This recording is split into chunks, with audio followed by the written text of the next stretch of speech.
उवाच तव चरणसरोजे मन्मनश्चरीको भ्रमतु सततमीश प्रेम भक्त्या सरोजे भवनमरणरोगात् पाहि शान्त्यौषधेन सदृढसुपरिपक्वां देहि भक्तिं च दास्यम्। शङ्कर उवाच भवजलनिधिमग्नश्चित्तमीनो मदीयो भ्रमति सततमस्मिन् घोरसंसारकूपे विषयमतिविनिन्द्यं सृष्टिसंहाररूपम् अपनय तव भक्तिं देहि पादारविन्दे। धर्म उवाच तव निजजनसार्धं सङ्गमो मे सदैव भवतु विषयबन्धच्छेदने तीक्ष्णखङ्गः तव चरणसरोजस्थानदानैकहेतुर्जनुषि जनुषि भक्तिं देहि पादारविन्दे।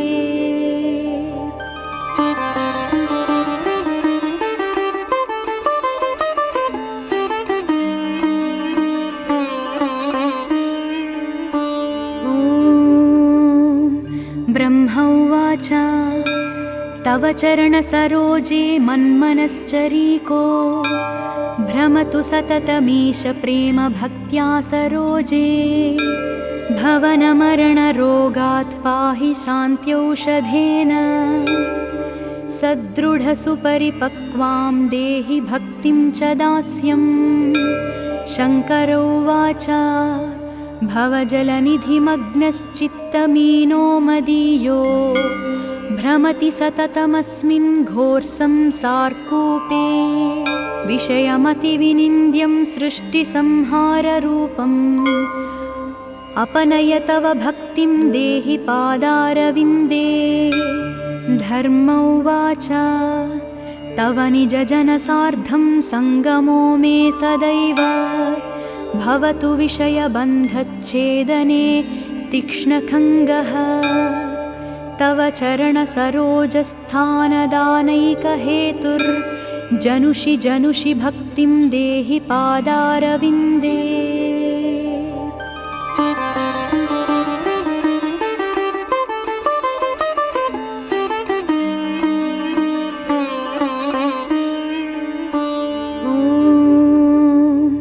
ब्रह्म उवाच तव चरणसरोजे मन्मनश्चरीको भ्रमतु सततमीश प्रेम भक्त्या सरोजे भवनमरणरोगात् पाहि शान्त्यौषधेन सदृढसुपरिपक्वां देहि भक्तिं च दास्यम्।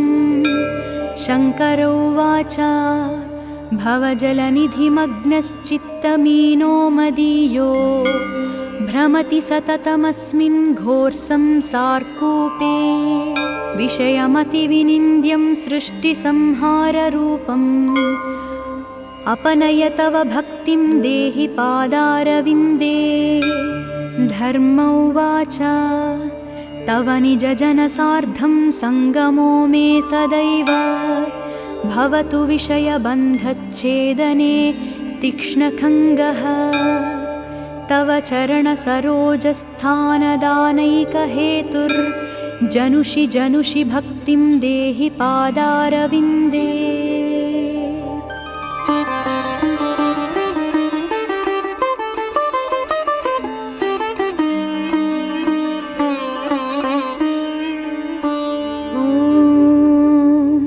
ब्रह्म उवाच तव चरणसरोजे मन्मनश्चरीको भ्रमतु सततमीश प्रेम भक्त्या सरोजे भवनमरणरोगात् पाहि शान्त्यौषधेन सदृढसुपरिपक्वां देहि भक्तिं च दास्यम्।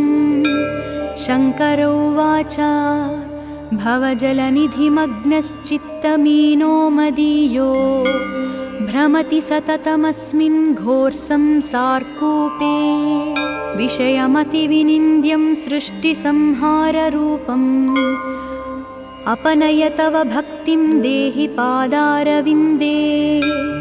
धर्म उवाच तव निजजनसार्धं सङ्गमो मे सदैव भवतु विषयबन्धच्छेदने तीक्ष्णखङ्गः तव चरणसरोजस्थानदानैकहेतुर्जनुषि जनुषि भक्तिं देहि पादारविन्दे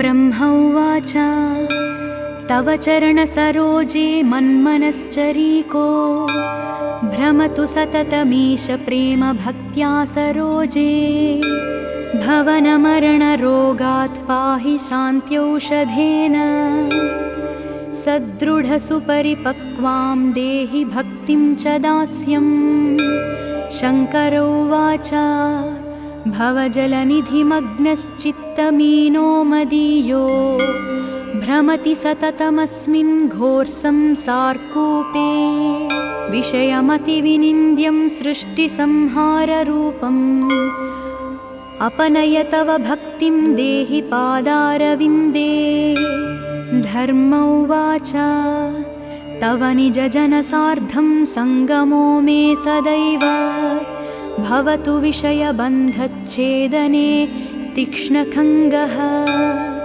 तव चरणसरोजस्थानदानैकहेतुर्जनुषि जनुषि भक्तिं देहि पादारविन्दे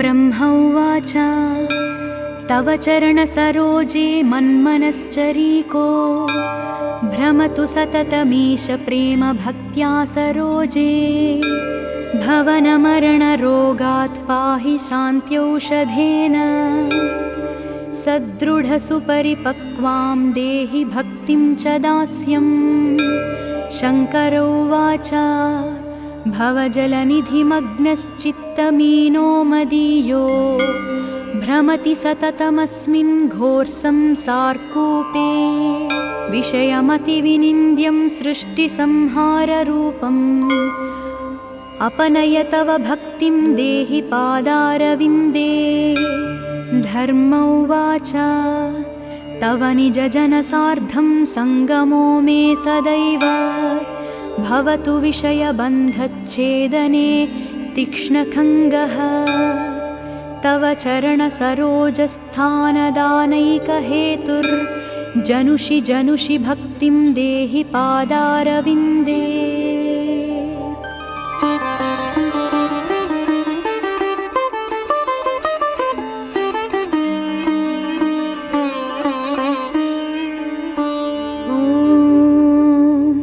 ब्रह्मा उवाच तव चरणसरोजे मन्मनश्चरीको भ्रमतु सततमीश प्रेमभक्त्या सरोजे भवनमरणरोगात् पाहि शान्त्यौषधेन सदृढसुपरिपक्वां देहि भक्तिं च दास्यं शङ्कर उवाच भवजलनिधिमग्नश्चित्तमीनो मदीयो भ्रमति सततमस्मिन् घोरसंसारकूपे विषयमतिविनिन्द्यं सृष्टिसंहाररूपम् अपनय तव भक्तिं देहि पादारविन्दे धर्म उवाच तव निजजनसार्धं सङ्गमो मे सदैव भवतु विषयबन्धच्छेदने तीक्ष्णखङ्गः तव चरणसरोजस्थानदानैकहेतुर्जनुषि जनुषि भक्तिं देहि पादारविन्दे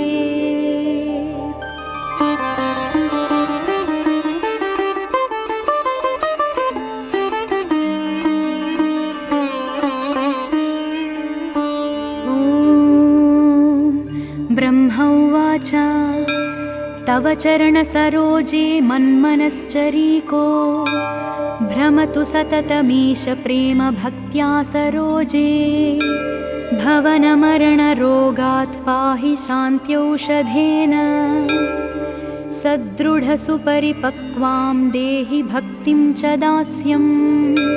शङ्कर उवाच भवजलनिधिमग्नश्चित्तमीनो मदीयो भ्रमति सततमस्मिन् घोरसंसारकूपे विषयमतिविनिन्द्यं सृष्टिसंहाररूपम् अपनय तव भक्तिं देहि पादारविन्दे। धर्म उवाच तव निजजनसार्धं सङ्गमो मे सदैव भवतु विषयबन्धच्छेदने तीक्ष्णखङ्गः। तव चरणसरोजस्थानदानैकहेतुर्जनुषि जनुषि भक्तिं देहि पादारविन्दे।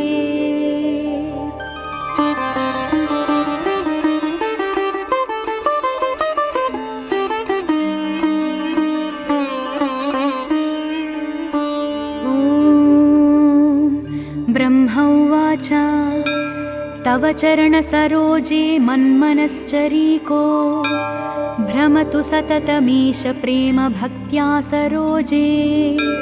भवनमरणरोगात् पाहि शान्त्यौषधेन सदृढसुपरिपक्वां देहि भक्तिं च दास्यम्। शङ्कर उवाच भवजलनिधिमग्नश्चित्तमीनो मदीयो भ्रमति सततमस्मिन् घोरसंसारकूपे विषयमतिविनिन्द्यं सृष्टिसंहाररूपम् अपनय तव भक्तिं देहि पादारविन्दे। धर्म उवाच तव निजजनसार्धं सङ्गमो मे सदैव भवतु विषयबन्धच्छेदने तीक्ष्णखङ्गः। तव चरणसरोजस्थानदानैकहेतुर्जनुषि जनुषि भक्तिं देहि पादारविन्दे।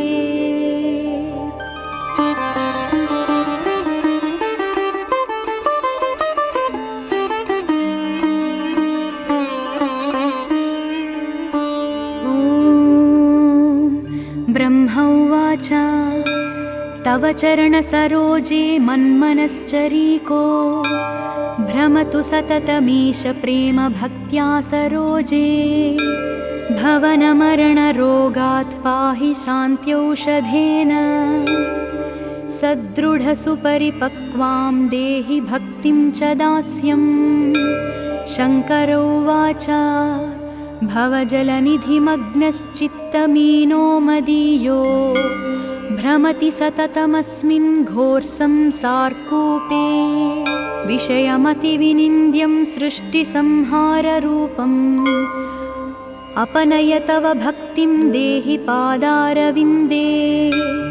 धर्म उवाच तव निजजनसार्धं सङ्गमो मे सदैव भवतु विषयबन्धच्छेदने तीक्ष्णखङ्गः। तव चरणसरोजस्थानदानैकहेतुर्जनुषि जनुषि भक्तिं देहि पादारविन्दे।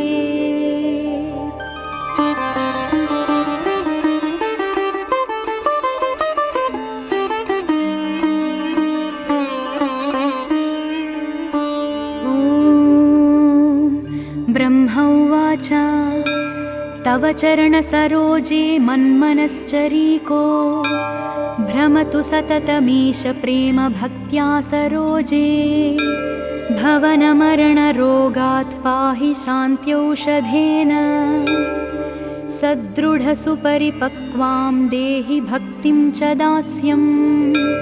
शङ्कर उवाच भवजलनिधिमग्नश्चित्तमीनो मदीयो भ्रमति सततमस्मिन् घोरसंसारकूपे विषयमतिविनिन्द्यं सृष्टिसंहाररूपम् अपनय तव भक्तिं देहि पादारविन्दे।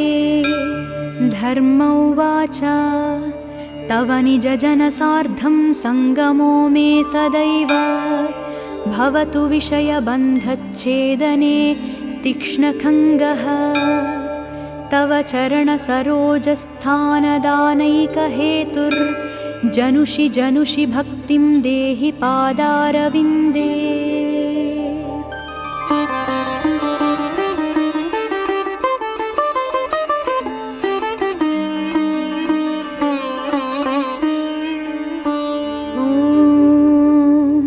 ब्रह्मा उवाच तव चरणसरोजे मन्मनश्चरीको भ्रमतु सततमीश प्रेम भक्त्या सरोजे। भवनमरणरोगात् पाहि शान्त्यौषधेन सदृढसुपरिपक्वां देहि भक्तिं च दास्यम्। शङ्कर उवाच भवजलनिधिमग्नश्चित्तमीनो मदीयो भ्रमति सततमस्मिन् घोरसंसारकूपे। विषयमतिविनिन्द्यं सृष्टिसंहाररूपम् अपनय तव भक्तिं देहि पादारविन्दे। धर्म उवाच तव निजजनसार्धं सङ्गमो मे सदैव भवतु विषयबन्धच्छेदने तीक्ष्णखङ्गः। तव चरणसरोजस्थानदानैकहेतुर्जनुषि जनुषि भक्तिं देहि पादारविन्दे।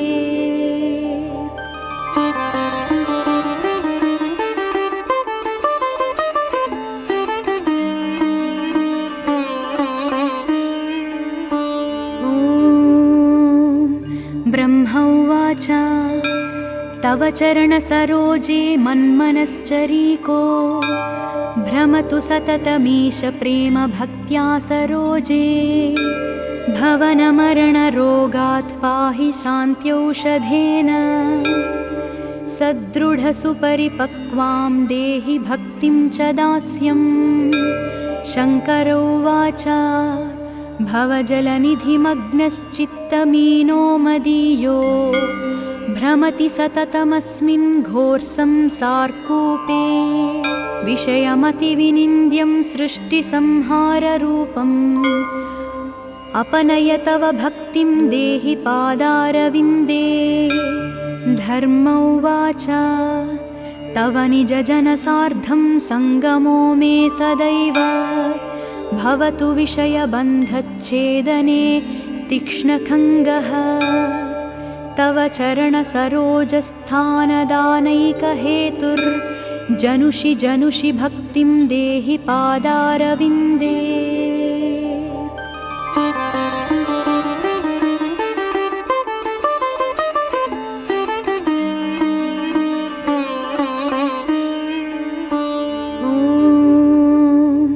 ब्रह्मा उवाच तव चरणसरोजे मन्मनश्चरीको भ्रमतु सततमीश प्रेम भक्त्या सरोजे। भवनमरणरोगात् पाहि शान्त्यौषधेन सदृढसुपरिपक्वां देहि भक्तिं च दास्यम्। शङ्कर उवाच भवजलनिधिमग्नश्चित्तमीनो मदीयो भ्रमति सततमस्मिन् घोरसंसारकूपे। विषयमतिविनिन्द्यं सृष्टिसंहाररूपम् अपनय तव भक्तिं देहि पादारविन्दे। धर्म उवाच तव निजजनसार्धं सङ्गमो मे सदैव भवतु विषयबन्धच्छेदने तीक्ष्णखङ्गः। तव चरणसरोजस्थानदानैकहेतुर्जनुषि जनुषि भक्तिं देहि पादारविन्दे।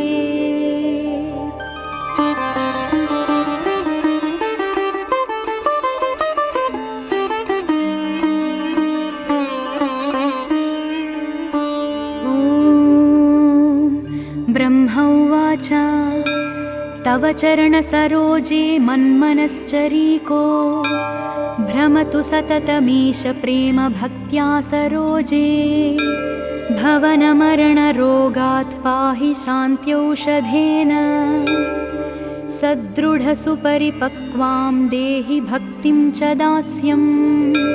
शङ्कर उवाच भवजलनिधिमग्नश्चित्तमीनो मदीयो भ्रमति सततमस्मिन् घोरसंसारकूपे विषयमतिविनिन्द्यं सृष्टिसंहाररूपम् अपनय तव भक्तिं देहि पादारविन्दे। धर्म उवाच तव निजजनसार्धं सङ्गमो मे सदैव भवतु विषयबन्धच्छेदने तीक्ष्णखङ्गः। तव चरणसरोजस्थानदानैकहेतुर्जनुषि जनुषि भक्तिं देहि पादारविन्दे।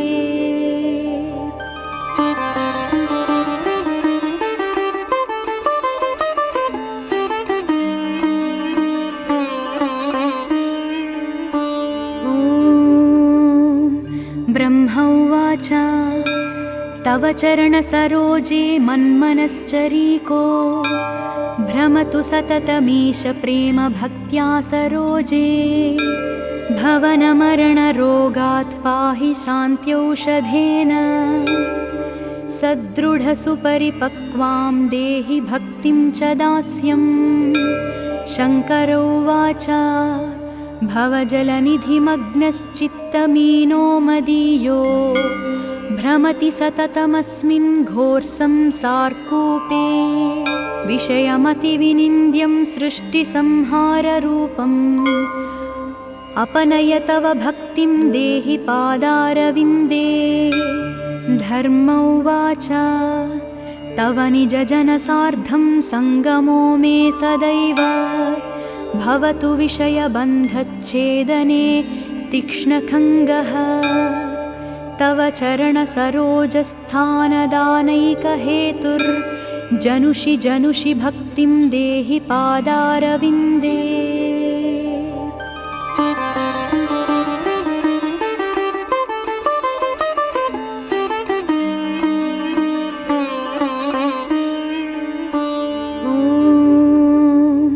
ब्रह्म उवाच तव चरणसरोजे मन्मनश्चरीको भ्रमतु सततमीश प्रेम भक्त्या सरोजे।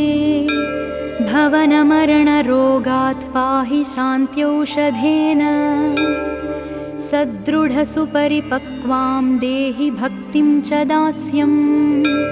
शङ्कर उवाच भवजलनिधिमग्नश्चित्तमीनो मदीयो भ्रमति सततमस्मिन् घोरसंसारकूपे विषयमतिविनिन्द्यं सृष्टिसंहाररूपम् अपनय तव भक्तिं देहि पादारविन्दे। धर्म उवाच तव निजजनसार्धं सङ्गमो मे सदैव भवतु विषयबन्धच्छेदने तीक्ष्णखङ्गः। तव चरणसरोजस्थानदानैकहेतुर्जनुषि जनुषि भक्तिं देहि पादारविन्दे।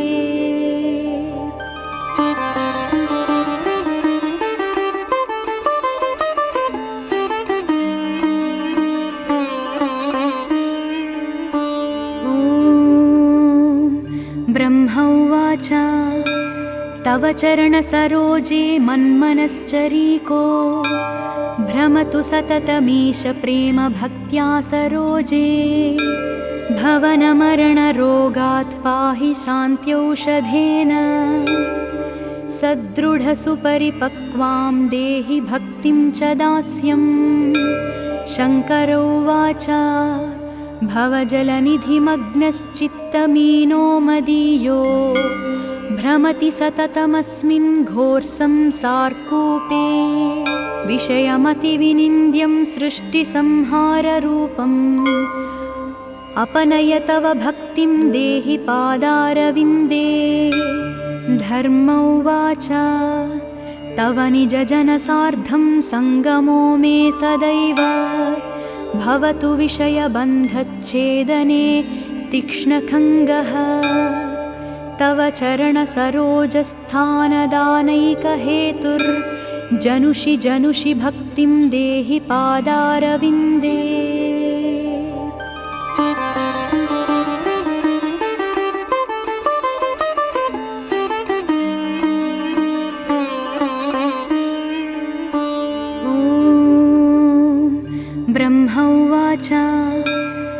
चरणसरोजे मन्मनश्चरीको भ्रमतु सततमीश प्रेम भक्त्या सरोजे भवनमरणरोगात् पाहि शान्त्यौषधेन सदृढसुपरिपक्वां देहि भक्तिं च दास्यम् शङ्कर उवाच भवजलनिधिमग्नश्चित्तमीनो मदीयो भ्रमति सततमस्मिन् घोरसंसारकूपे विषयमतिविनिन्द्यं सृष्टिसंहाररूपम् अपनय तव भक्तिं देहि पादारविन्दे धर्म उवाच तव निजजनसार्धं सङ्गमो मे सदैव भवतु विषयबन्धच्छेदने तीक्ष्णखङ्गः तव चरणसरोजस्थानदानैकहेतुर्जनुषि जनुषि भक्तिं देहि पादारविन्दे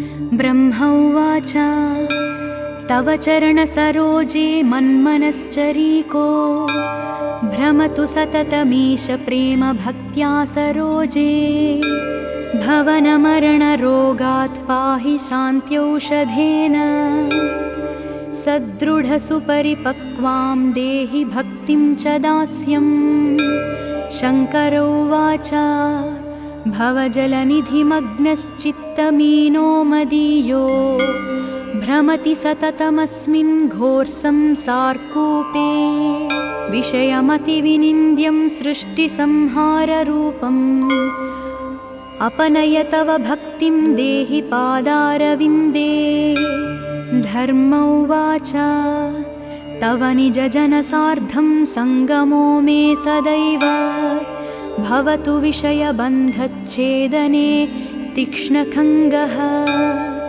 तव चरणसरोजस्थानदानैकहेतुर्जनुषि जनुषि भक्तिं देहि पादारविन्दे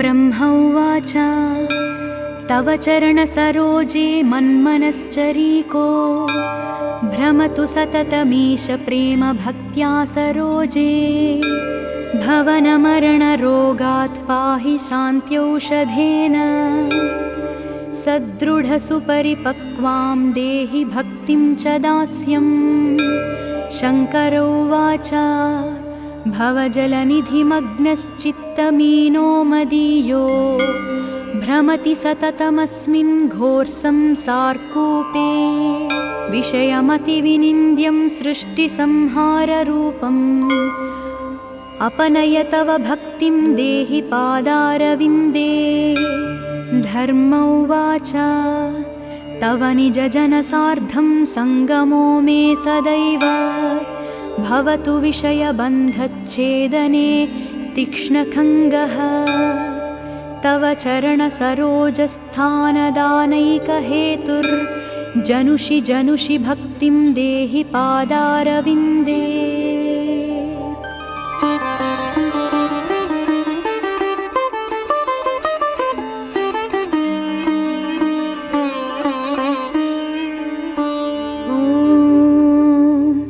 ब्रह्म उवाच तव चरणसरोजे मन्मनश्चरीको भ्रमतु सततमीश प्रेम भक्त्या सरोजे भवनमरणरोगात् पाहि शान्त्यौषधेन सदृढसुपरिपक्वां देहि भक्तिं च दास्यम् शङ्कर उवाच भवजलनिधिमग्नश्चित्तमीनो मदीयो भ्रमति सततमस्मिन् घोरसंसारकूपे विषयमतिविनिन्द्यं सृष्टिसंहाररूपम् अपनय तव भक्तिं देहि पादारविन्दे धर्म उवाच तव निजजनसार्धं सङ्गमो मे सदैव भवतु विषयबन्धच्छेदने तीक्ष्णखङ्गः तव चरणसरोजस्थानदानैकहेतुर्जनुषि जनुषि भक्तिं देहि पादारविन्दे।